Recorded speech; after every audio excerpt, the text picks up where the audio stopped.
At the beginning of the film, we are introduced to a woman lying unconscious on a concrete floor.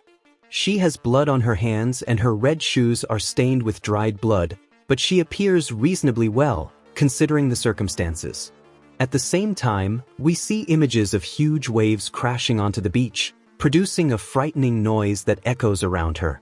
The sound resonates in her ears and eventually awakens her from her unconscious state. At first, she sees nothing but concrete.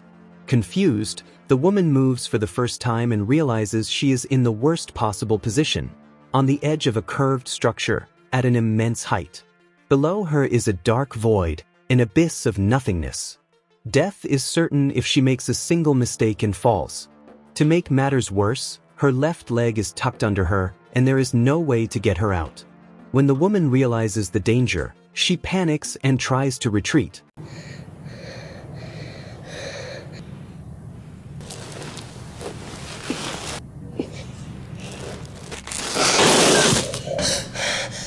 Luckily, she doesn't fall immediately, but it's clearly only a matter of time. The slip causes her left leg to jerk upward, causing her immense pain. Her palms are also bruised by the rough, hard concrete. Her breathing quickens as she silently prays for her life, even though she knows her chances of survival are slim. We then get a full view of the structure she's trapped in, which appears to be a hydroelectric plant. Even if she could pull herself away from the edge, the vertical wall behind her would prevent her from escaping. But the wall is the least of her worries at the moment. As she curses her situation, a loud horn blares from the void below. The noise startles her and makes the fall even more terrifying. For a moment, she tries to rationalize, thinking the sound must just be the wind. This information calms her somewhat, until an even louder roar is heard seconds later. Frustrated, the woman looks up at the sky and lets out a scream. A few minutes later, all is silent. The only thing she hears is her rapid breathing and the thoughts in her head telling her to survive, one way or another. She knows that staying still will kill her, and understands that moving could kill her instantly. Still, she's willing to risk it. Seconds later, she finally realizes she must give up trying to straighten her leg. The only way to move away from the edge is to stand up in the same position she's in. But the slip has left her much weaker. Her hands are now bleeding profusely, and she separates two fingers that were stuck together with blood. She then wipes the blood on her jacket so her hands won't slip when she tries to climb back up. The process of drying her hands is excruciatingly painful, but she endures it bravely. Afterward, she blows on her wounds, seeking some relief. Her breaths are weak because she's afraid of making the wrong moves that could push her to her death. After pondering her next step for a long time, she finally lifts her uninjured leg. Her bloodied palms push against the concrete curve as she lifts her body in a painful, curved motion. Fortunately, the plan works this time, and she moves forward a few inches. The woman sighs with relief and continues to breathe deeply to calm herself.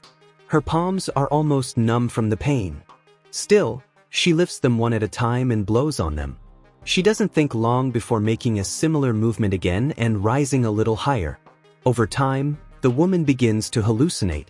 She sees the blood marks on the curve below, but her body seems to have disappeared from her vision. She looks at her palm, then at the blood mark, and begins to hyperventilate.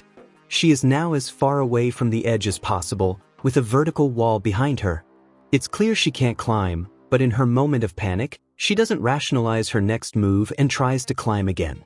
The consequences of her haste soon arrive. She slips slightly downward. Panic makes her hallucinations more severe. She looks down and sees the bloodstains lengthen. She tries again to hold on, but stops when she hears a loud noise. Looking back at the marks, she realizes two more have been added. Now, her only options are to wait for inevitable death or move and fall to her death more quickly. Something in her mind tells her that if she continues what she was doing, she will surely survive. This misguided motivation shows that her brain is failing to grasp the gravity of the situation. After all, given the circumstances, she isn't expected to think clearly. The only problem is that her will to survive may cause her to fall to her doom sooner than expected. While most people in her position would have given up, she bravely raises her palm and blows on it, preparing to push herself up once more. In just a second, she slips back a few inches. The woman can't afford to lose the progress she's made with so much motivation. Her panic grows along with her hallucination.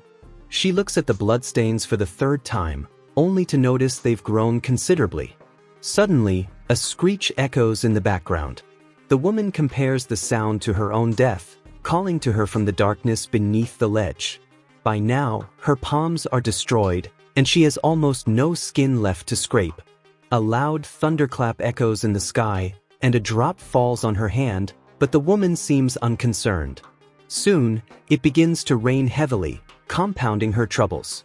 She doesn't know if fate is working for her or against her. The rain might end her pain, killing her sooner, or it might injure her even more, destroying her hope of survival. Either way, in the first few seconds, she feels the drops hitting her face. Even for a brief moment, she feels at peace, gathering her mind and focusing on survival. But her motivation doesn't last long, as the water lubricates the surface and makes her slide downward. The woman closes her eyes and grits her teeth, still filled with the fire of survival.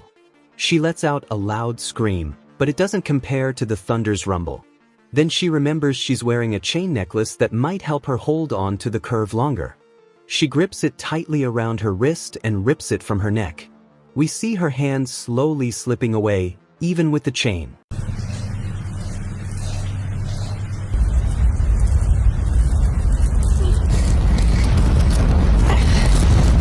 The final scene shows the curve, similar to the one she was in, but empty, with no one there.